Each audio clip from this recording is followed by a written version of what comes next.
maxaad ka taqaanaa maxaase kala socotaa diimanka saxda ay haystaan aktarada Bollywoodka? Aan ku bilaabno Hrithik Roshan waa nin Hinduus ah ama dadka sanamka caabudo ayuu ka tirsan yahay. dhanka kale haddii aan fiirino John Lover ninka u taqaanaan Amadi waa nin haysta diinta Kirishtaanka. dhanka kale rugcadaaga caanka ayaa Amitabh Bachchan oo loo yaqaan Cali Dheere ayaa asagana nin Hinduus ah u caabudo sanamyada. dhanka kale Saif Ali Khan waxaa lagu tiriyay inuu yahay muslimiinta farkutiriska ay jiraan filimaanta. dhanka kale haddii aan fiirino Akshay Kumar ama Master Bon waa nin Hinduus ah asagana sanamyada ayuu caabudaa. dhanka kale ninka loo yaqaan John Abraham asagana waa nin Kirishtaan ah. dhanka rugcadaaga caanka ah Mithun Chakraborty ayaa asagana wuxuu yahay nin Hinduus ah kaasoo sanamyada caabuda. halka Tushar Kapoor oo dhigiisa ahna asaga uu yahay nin Buddhist ah kaasoo caabuda dabka. Ranveer Singh asagana wuxuu yahay Hinduus halka Dino Mora asagana uu yahay nin Kirishtaan ah. haddii aan fiirino Anil Kapoor asagana waa Hinduus Hindiya waxay u badan yihiin kuwa sanamka caabuda halka Shah Rukh Khan lagu tiriyo muslimiinta. inkastoo muslimiinta badankoodan ay aaminsaneen inuu muslim yahay Shah Rukh Khan.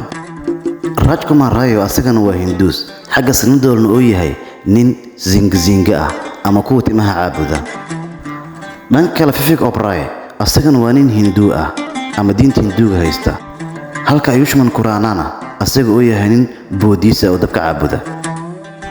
dhanka kale Arjun Rampal oo Soomaalida u taqaan Gaurav asagana waa Hindu xagga Dalamadra asagana uu yahay nin zinga ah kuwa timaha caabudo asaga iyo sanadooda iska raacsan yihiin.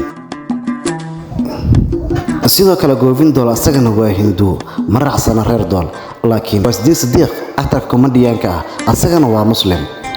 Ajay Devgan aktarka wajiyaha badan asagana waa Hindu sidoo kale Bibi Dolna reerkiisa ayuu raacsan yahay waana zinge. Sanjay Dutt asagana waa Hindu dadka sanamka caabudo waaye halka Salman Khan lagu tiriyo aktarada muslimiinta ah.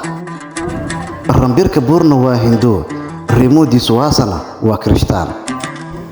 Siddharth Malhotra asagana waa Hindu halka Ibrahim Hashimina lagu tiriyo aktarada muslimiinta ah.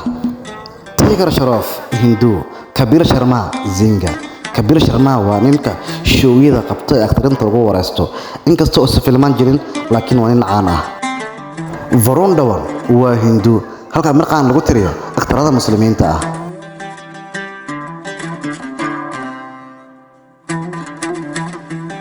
Ali Fazalna uu yahay muslim.